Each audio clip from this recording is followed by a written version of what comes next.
The searing agony of Genesis had receded, replaced by a sensation utterly alien, yet profoundly exhilarating.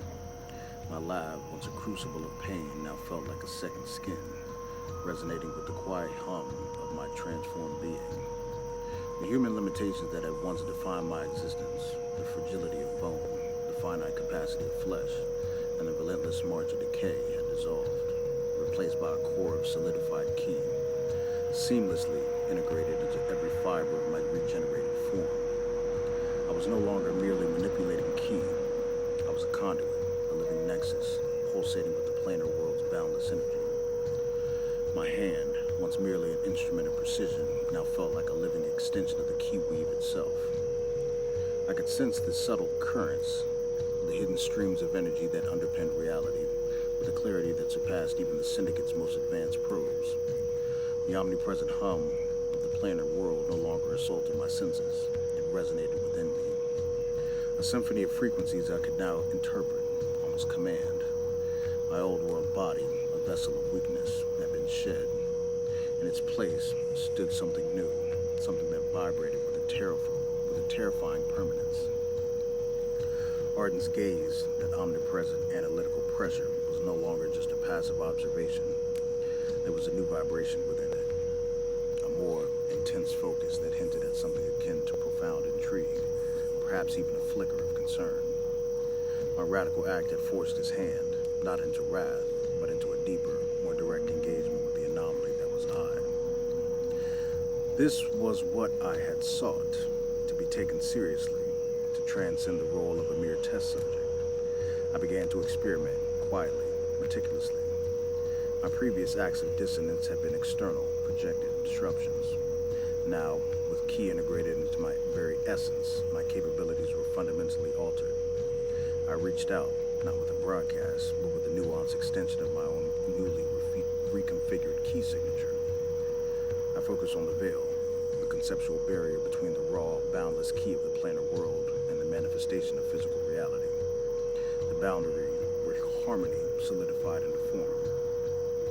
The results were immediate and profound. A localized area within the vast planar map shimmered, not with discord, but with a subtle distortion. The very air seemed to waver, the ground beneath momentarily dissolving into a shimmering mirage of pure energy. Sentient beings caught within this localized effect experienced brief, terrifying sensory dislocations, colors shifting to impossible hues, sounds becoming reversed, and even momentary glimpses of impossible architectures or fleeting, spectral figures that existed just beyond the veil of their perception. It was not destructive, but profoundly unsettling, a glimpse into the raw, unformed chaos that harmony usually kept at bay. I was not just disrupting the order, I was momentarily thinning the veil that sustained it. My newfound resistance to planar effects was also undeniable. The constant ki pressure, which had once been a persistent mental assault, now felt like a gentle embrace, a field to be drawn upon. The Syndicate's previous reharmonization attempts, once potent forces, now merely rippled around me, unable to penetrate the integrated ki of my being. I was truly a being apart, a self-sustaining entity of controlled dissonance. Across the planar world, the Syndicate of Weavers reacted with a level of alarm that bordered on frantic. Their collective consciousness, usually a beacon of calm deliberation, now pulsed with a palpable urgency. This was not just amplified dissonance. This was a sentient being actively altering the very rules of their reality, bending fundamental planar principles. My ki signature, now radiating with the unique energetic resonance of my transformation, was undeniable. The response escalated dramatically. Powerful ki constructs, shimmering geometric forms of pure energy, appeared at the perimeter of my hidden redoubt, far more aggressive than mere probes. They were no longer trying to decipher or reharmonize my general influence. They were attempting direct, localized psychic assaults on my stronghold, trying to penetrate my cloaking, to touch my mind directly. High-ranking weavers, their individual ki signatures resonating with profound power, were deployed into the area.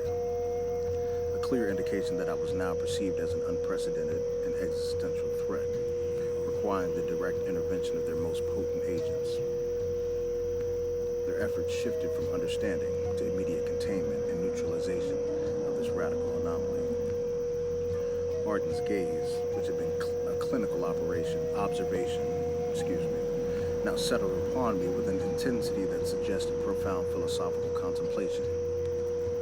His crucible of will experiment had taken an unforeseen turn. I was no longer merely testing the limits of his harmony, I was fundamentally challenging the very essence of his domain.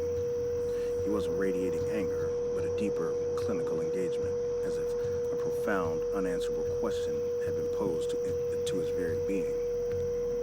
My audacity in rewriting my own existence within the planar laws had forced him to reevaluate his own understanding of harmony and order. I had become a paradox in his perfect system, and I sensed, with grim satisfaction, that he found this new reality, this new me, profoundly intriguing. The immense power that now coursed through my veins was intoxicating, a validation of every agonizing step of my transformation, yet with it came a deeper, chilling isolation. I had truly set myself apart. I was no longer merely human, nor truly a planar being. I was something new, singular, and infinitely dangerous.